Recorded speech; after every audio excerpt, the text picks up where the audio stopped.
you can. And I think probably early on Monday we'll also send round the PowerPoint slides that Steve's going to use for his presentation, and ask you for some feedback as well. So that should be with you by email early next week. So I'm delighted to introduce Steve Jeffries. Steve's a clinical psychologist. He's clinical lead for the Cognitive Analytic Therapy Service that's based at Specialist Therapies here at Benfield House. And he's also course director for the Newcastle CAT Practitioner Training course. He's extremely interested in how cognitive analytic therapy, or CAT, can help mental health teams function well, help them reflect on different patterns of relating within teams and with clients that we can easily get tangled up in, particularly during times of stress. So I think today's talk is going to be an example of using CAT ideas to formulate some of the common experiences we have with each other at work. So without further ado, I'm delighted to introduce Steve, and over to you. Okay, hi everyone. I'm just going to work out how to share my screen here, so bear with me. Okay, hopefully you should be able to see that first slide now. Well, welcome everyone. I've been enjoying coming to these webcasts over the last few weeks, and it's a treat to be able to present one myself. They've called this the COVID Dilemmas, and the main aim of this is to share some of our learning about common experiences of work during COVID. So in the CAT service and the Centre for Specialist Psychological Therapies, we've been doing some work since near the start of the pandemic aimed at trying to support staff.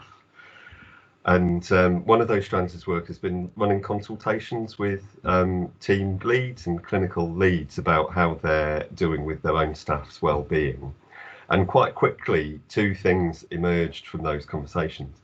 The first thing was that everyone was in a unique situation in their own team, but there were patterns, there were similar struggles which many people seem to be encountering.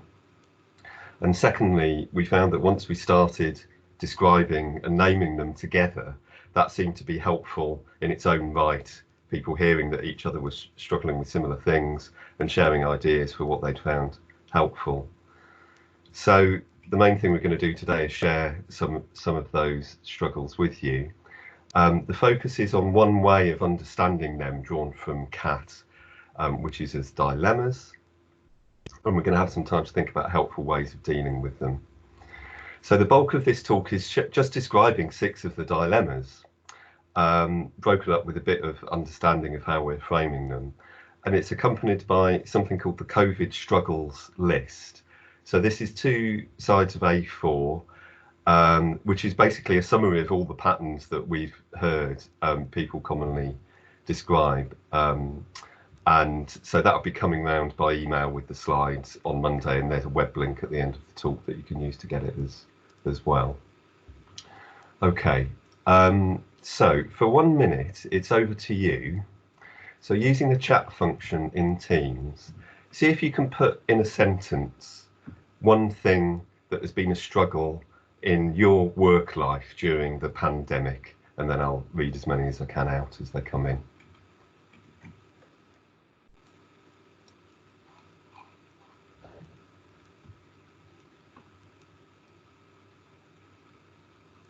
Okay, isolation, inability to meet new colleagues in person, productivity, difficulty seeing people face to face, motivation, monotony, the team working across different places, trying to support clients to feel okay when I often don't feel okay, a balance between normality at work and threat outside, isolation, adapting to working from home when the rest of the team is still together in the office, uncertainty and managing increased anxiety, am I doing enough, feeling unable to help team members with work stress, making big decisions via Teams.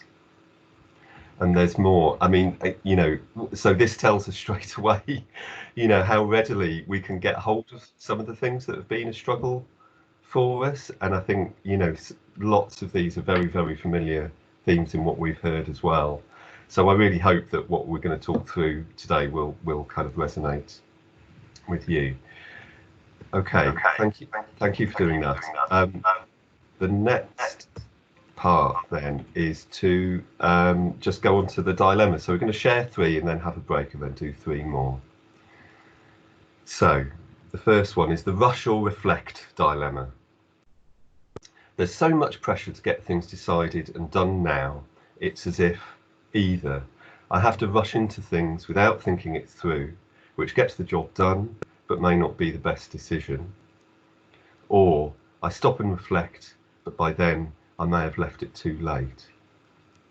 I mean, I think this may still be around now, but particularly early on, you know, this sense of things having to be done so quickly, and that, you know, we would kind of miss the boat, or people would suffer if we slowed down, but actually then it was quite hard to make good decisions, and this could be a dilemma for many of us.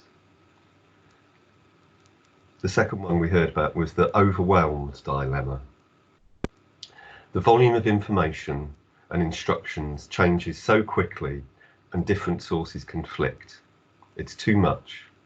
Sometimes I don't know what to do or what to believe. So either I cut off from the flow of information, but then something important might get missed, or I immerse myself in it and get exhausted again.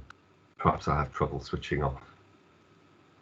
So, you know, sort of multiple ways in which this could manifest really, but, you know, it could be about work information, you know, the volume of emails, adjustments to practice and so on, advice, or it could be about kind of the broader world and the news around the virus and the pandemic, you know, this kind of split between, you know, I want to know about this and I want to respond, but it just feels too much. You know, I can certainly relate to this one. The third one, if I put myself first, I feel guilty.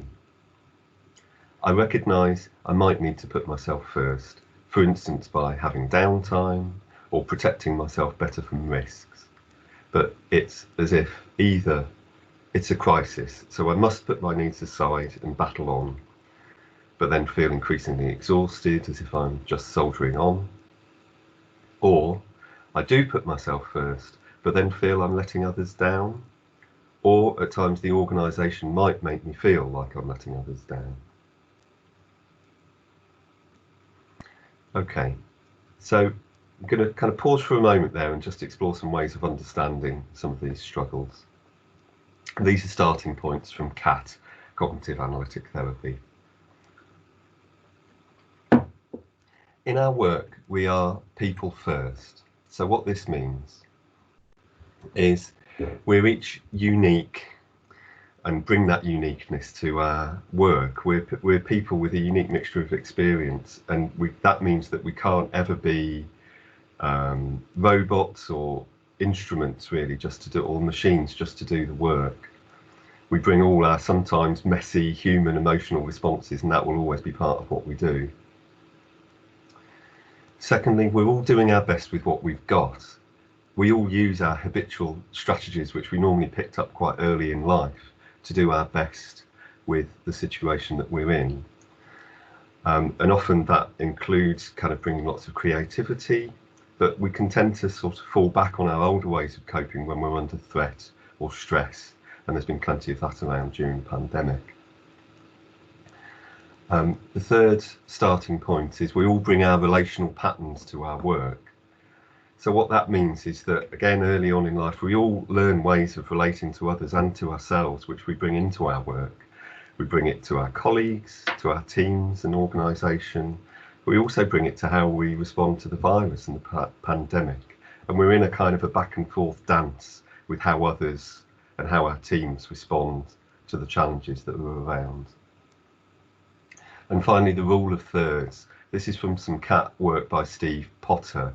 And basically, this is a shorthand for saying that in any kind of situation at work, how things unfold depends on ourselves, it depends on the other person, and also the context and the system that we're in.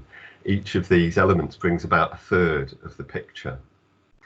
So the reason I've put this in is because I think it's a helpful way of understanding that in any difficult or stressful situation at work, it's never just us and it's never just them. It's a dance between us, the other people, and the system that we're in. And this can be helpful when we're thinking about issues like blame and responsibility. So, what is a dilemma? It's as if there are only two polar opposite choices. It has to be either or. Both ends may seem unhelpful, or one might seem so bad that it's as if we can only do the opposite end of the dilemma. So if we think about how we might start to solve some of these dilemmas, in CAT we call this finding the exit, like where's the way out of this repeating pattern?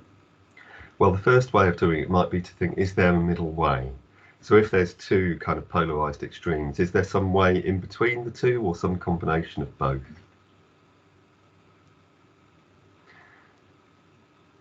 The other potential way of solving a dilemma is there a way to zoom out? So it might be that we're kind of too caught up in seeing things in this either or way, and that it can be helpful to zoom out, almost as if we're then looking at a map of where this fork in the road is, and then we can start to get a picture of what the possibilities might be.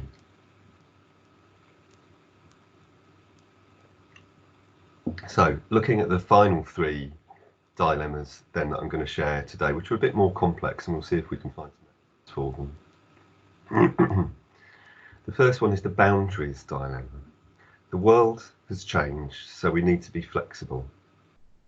But it can seem like either I stick to what I would normally do, which feels safe, but that way somebody's needs don't get met, or I change the boundaries, but then it doesn't feel okay. So again, all kinds of ways that this can play out. We've all kind of needed to respond in new ways to our work during the pandemic. But let's say with working from home, things like doing clinical work by video in your home, how does it feel to have a client kind of present in your house? These can be boundaries that can feel tricky to manage. A possible exit here is one that's kind of the middle way in between the two extremes. Be flexible, but pay attention to what feels comfortable and give yourself permission to separate work and home. So this is really saying, of course we probably need to be more flexible than we normally would do, but it's still okay to think that a certain amount of flexibility would be a step too far, and we need to give ourselves permission to kind of keep some boundaries in place.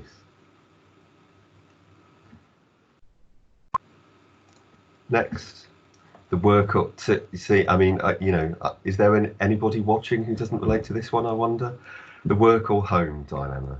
Home is topsy-turvy because of money, children, people close to me who are vulnerable, or all three. I can feel split between my commitments at work and home.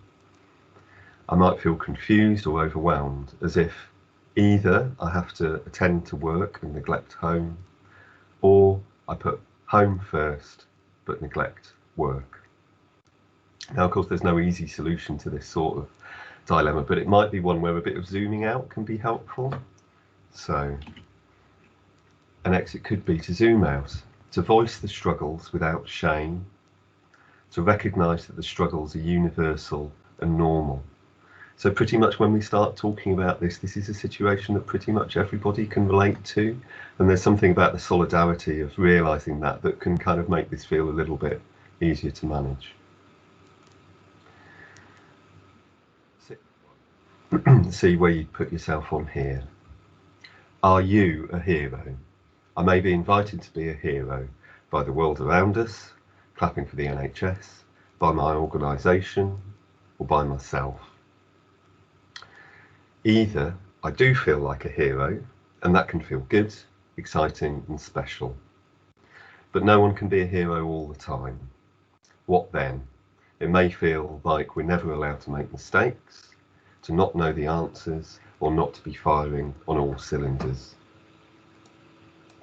Or I might not be a hero, either because I'm not in the spotlight and I may feel overlooked, left out and even resentful. If I can't be a hero, for instance, if I need to stay out of things for my own health, I may feel guilty. So there's all kinds of positions that we might find ourselves on this one. And An important point, actually, which I didn't say before, is that we're thinking about these exits. These will be different for everybody. So the ones up here are illustrations of possible exits, but for each of us, these will be different, and it's just an illustration. So for here, an exit might be, again, kind of some kind of middle way here. We are sometimes one thing and sometimes another, and that's part of being human. So there might be times where we really do go the extra mile, and we're quite heroic in how we conduct ourselves. But there might be other times where we really can't manage that, or it's not possible, often for very good reasons, and we should be okay with giving ourselves permission for that. Okay, so just beginning to wrap up. There were some themes to the common exits, really, which we've heard about from the people that we've talked to. The first is that many of us are experiencing similar feelings, as we've said. Is that it will look different depending on where we're looking from. So most people will know this optical illusion from Gestalt psychology. Is it a pair of faces or is it a vase? Well, of course, there's no right answer to this. It's not one thing or the other, it's both. And this illustrates nicely that how we look really affects kind of what we see and what might be true. And all of those vantage points are okay. Things will be different depending on where we are and who we are. The third common exit is that a little self-compassion can go a long way. So many of these dilemmas seem to be about the pressure that we put ourselves under or are put under in our work lives by the setting or the organisation, and can also be about guilt. And so, just kind of turning up our kind of capacity to be kind to ourselves can do quite a lot to sort of moderate the kind of stressful impact of some of these dilemmas. So coming to the end now, and I'm really interested to hear what people's reflections and questions are on this. Just by way of some ending points, the COVID struggles list that we're going to send round, do feel free to use this list for yourself or for supporting your staff in your own roles if you wish. We would love it if you would give us feedback about it. My email address is on the slides. As I say, the list's also available online. They will send it round, and there's the link there. And big thanks to everybody who's been part of these conversations so far, including people who've taken part in the consultations, my colleagues in the CAT service in the centre, and my CAT supervisees as well. Thank you for your time. And at this point, I'll hand back over to Stephen and kind of see where we get to with the discussion.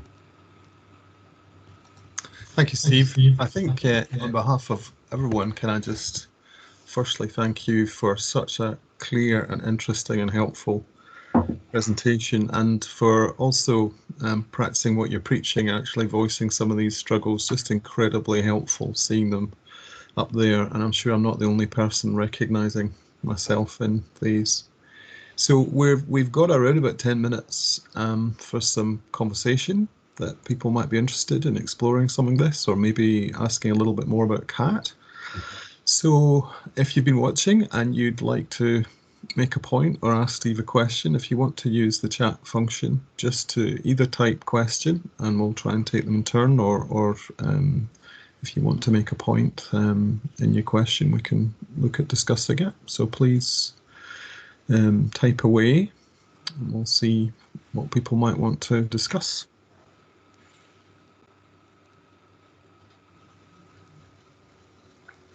This might be another dilemma, of course, is do I type something or not? And if I don't type something, does it mean I'm not joining in? But if I do, does it mean I have to speak? So the third way here is please type if you want to.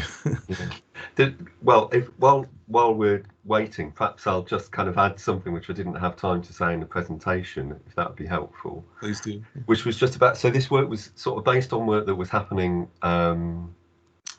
probably about 3 or 4 weeks ago, or even a bit longer than that. And the phases of this pandemic, as we all know, we're adjusting to new stuff all the time. And so I think there are new dilemmas now kind of emerging, and we haven't kind of really formulated them now, but there is something about how we relate then to the next set of challenges, as many of us is dealing with having to kind of plan for services that have been either kind of reduced or relocated to home working, to kind of coming back into base, these kinds of things, which then throws up a whole load of other struggles when we've kind of adjusted to, the sort of new normal of the pandemic. Then we've got to kind of do it again. So certainly about the list and the concept of these dilemmas, I mean, this is all work in progress, and kind of new things will kind of emerge as we go. It seems to echo something I think Kevin Mears is making a point about.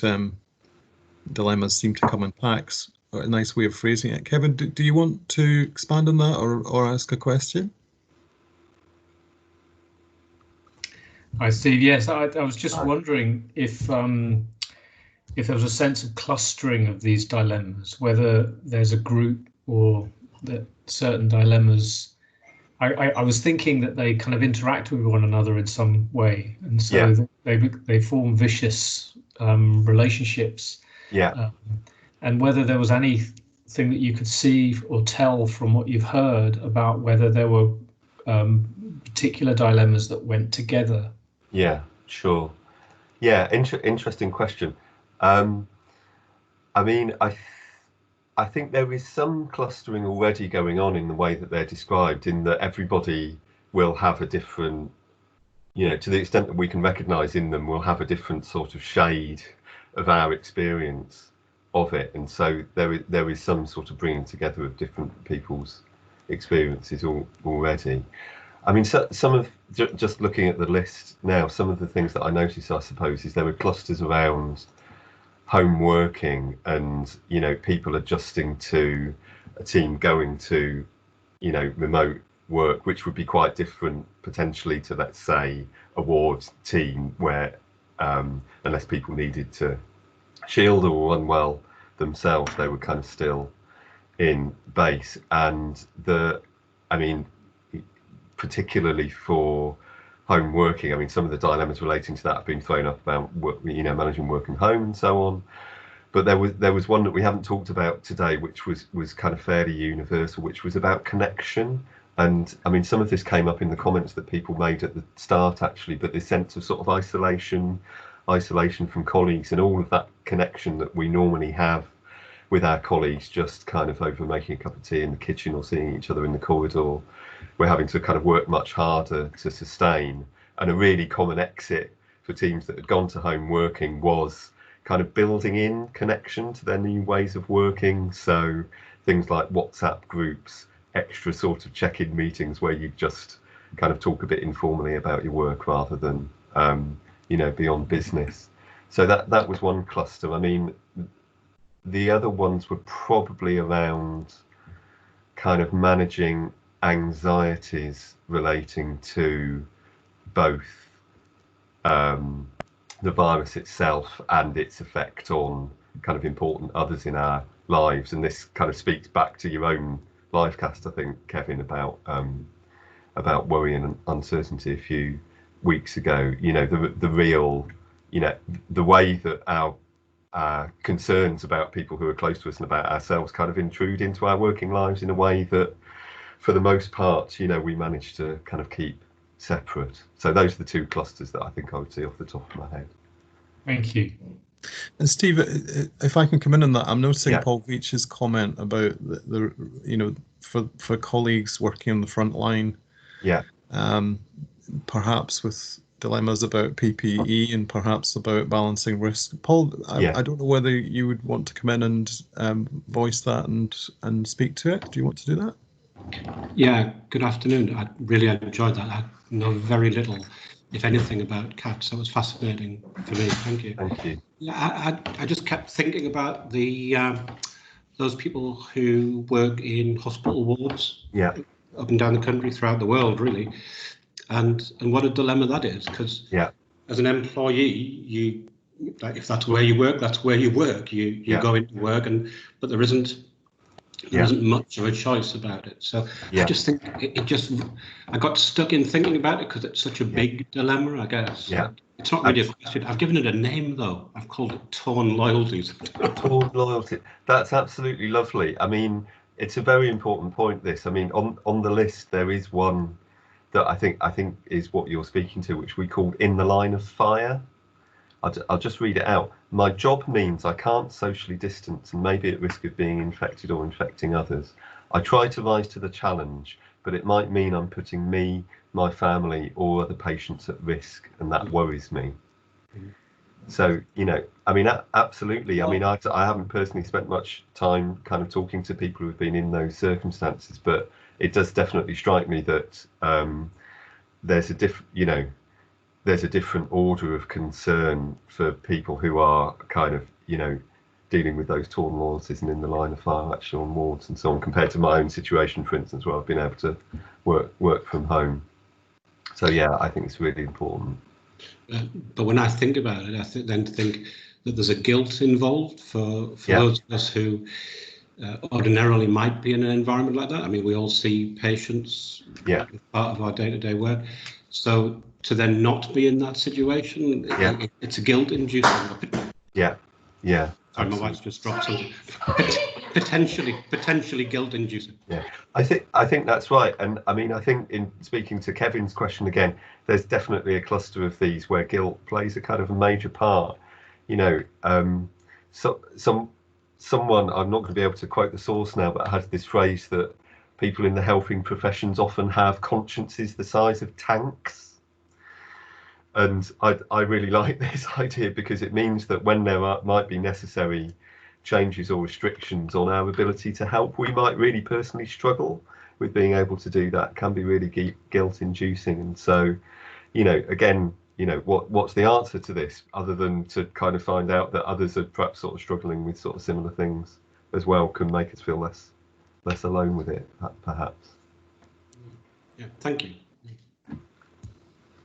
Thank you, Paul. Yeah, I'm really struck as well, Steve, by the sort of thoughtfulness that you're embodying in your talk, but the way that Kat's inviting us to consider third ways or to zoom out, and it sounds as if there are sometimes exits that come through that reflective process, but even framing my struggle as a dilemma might actually take a bit of time, and then a bit of time to look for exits and zooming out.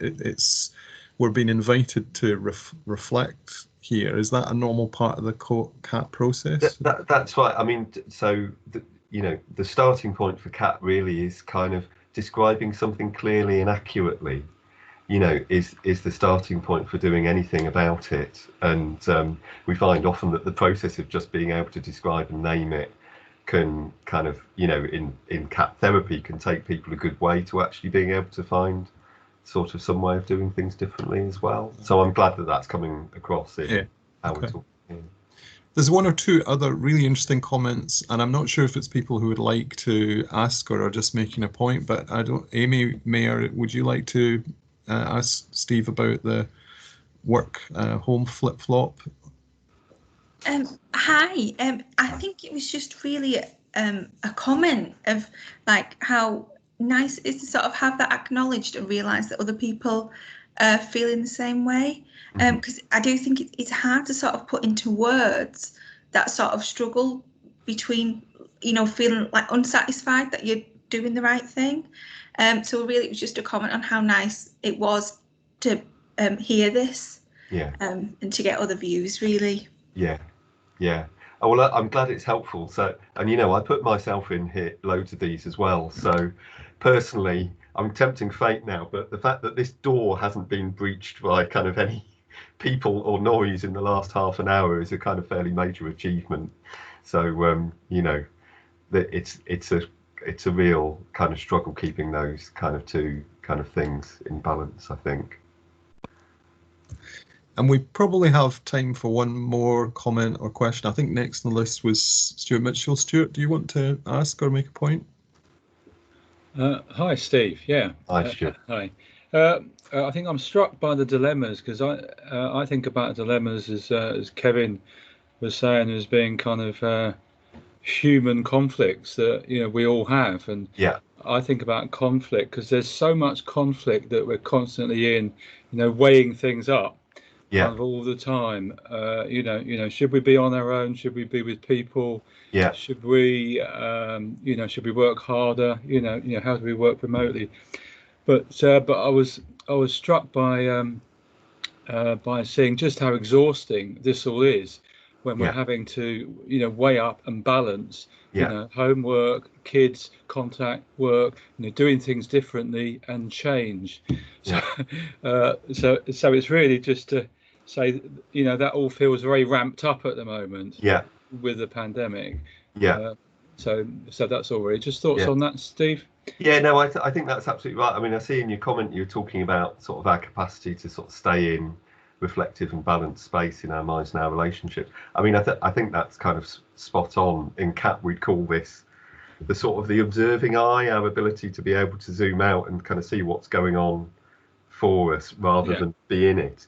And I think you're absolutely right. The exhaustion and the additional stress and the uncertainty, all of those things can take us into a zone of, doing rather than thinking, sometimes not necessarily, but, that it's that much harder to hold on in a state of kind of exhaustion and stress to the ability to sort of zoom out and think, and even recognizing at times that we might just need to take a step back here for a moment and kind of take a breath can be actually just kind of all we need. So one of the things that is probably important to say is that none of this is kind of pathological in any way. These are just human struggles, and so I'm not wanting to give the idea that if you're caught up in one of these there is something wrong, because I think this is the state we all find ourselves in at the moment. But hopefully some reflection and solidarity can kind of help us manage. So yeah, thank you, Stuart. That's a helpful way of framing it. Spot on. Well, unfortunately, we've reached time, and I hope other people feel like I do, that I just wish we'd keep the conversation going, but I know people have commitments and we've had our half hour. So again, on behalf of everyone, Steve, thank you very much for such a refreshing and reflective and thoughtful presentation. We'll be sending around the COVID struggle list and your PowerPoint slides and some feedback opportunities on Monday. We're back next week with the topics going to be around changes and transitions. We are currently arranging future weeks for Livecast from 12th June onwards. If anyone's interested in volunteering, please just get in touch with us. So we'll let you know more next week about what we have planned later in the month. And so thank you again, and today's Livecast is finished. Okay, thank you everybody, and thanks Stephen. Thanks Steve, thanks Stephen. Okay, cheers now.